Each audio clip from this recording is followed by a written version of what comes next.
बच्चों कैसे हैं आप सभी। होप करती हूँ सभी बहुत अच्छे होंगे और आप लोग के एग्जाम्स की तैयारी काफ़ी अच्छे से हो चुकी होगी। तो चलिए मैं आपको बताती हूँ कि रेड डाटा बुक क्या होता है, क्योंकि रेड डाटा बुक क्या होता है और मतलब ये कितने प्रकार के होते हैं उनके बारे में भी जानकारी कभी कभी पूछ लेता है आपको टिप्पणी में। तो आपको पता होना चाहिए कि आपको किस तरीके से आंसर लिखना है। तो चलो देख लेते हैं कि रेड डाटा बुक क्या होता है। तो रेड डाटा बुक IUCN द्वारा जारी एक विशेष किताब है। IUCN क्या है? International union of conservation. ठीक है, क्या है? International union of conservation. तो द्वारा जारी एक विशेष किताब है जिसमें विलुप्त, संकटग्रस्त, क्षति आशंकित, दुर्लभ जीव जातियों का सूचीबद्ध विवरण दिया जाता है। मतलब जो हमारे जानवर हैं, बहुत सारे ऐसे हैं जो विलुप्त होने वाले हैं। मतलब जिनकी जनसंख्या जो है वो अब ना के बराबर रह गई है, ख़त्म होने वाले हैं।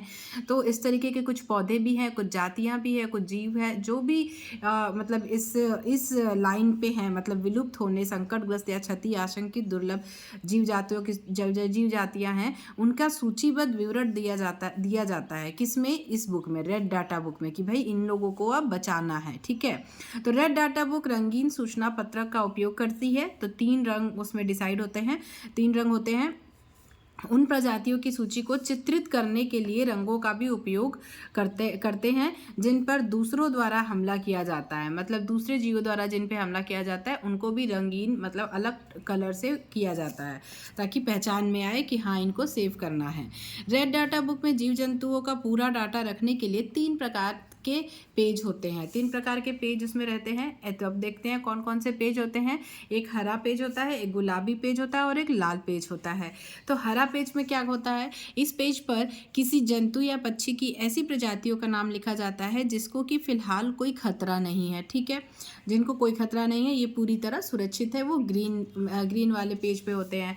गुलाबी पेज पे कौन होते हैं? इस पेज पर किसी जंतु या पक्षी की ऐसी प्रजातियों का नाम लिखा जाता है जिन पर विलुप्त होने का खतरा है तथा धीरे धीरे कम हो रहे हैं। अभी खत्म नहीं हुए हैं बट धीरे धीरे कम हो रहे हैं। फिर लाल पेज एक होता है। तो इस पेज पर उन जंतुओं या पक्षियों के नाम लिखे होते हैं जो कि या तो बहुत कम बचे हैं या फिर विलुप्त हो चुके हैं, जो खत्म हो गए हैं या फिर बहुत कम बचे हैं। ठीक है, अब उसके बाद इनकी उपयोगिता क्या है? इसकी उपयोगिता निम्न प्रकार से है।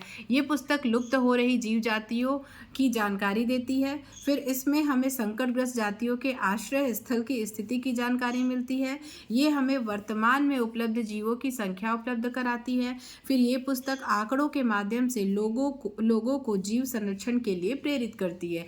तो ये है उसके उपयोगिता। तो वीडियो अगर अच्छी लगी होगी, हेल्पफुल लगी होगी तो वीडियो को लाइक कीजिएगा, शेयर कीजिएगा। चैनल पर नए हैं तो चैनल को सब्सक्राइब जरूर कर लीजिएगा। Thank you, thanks for watching, all the best for your exam.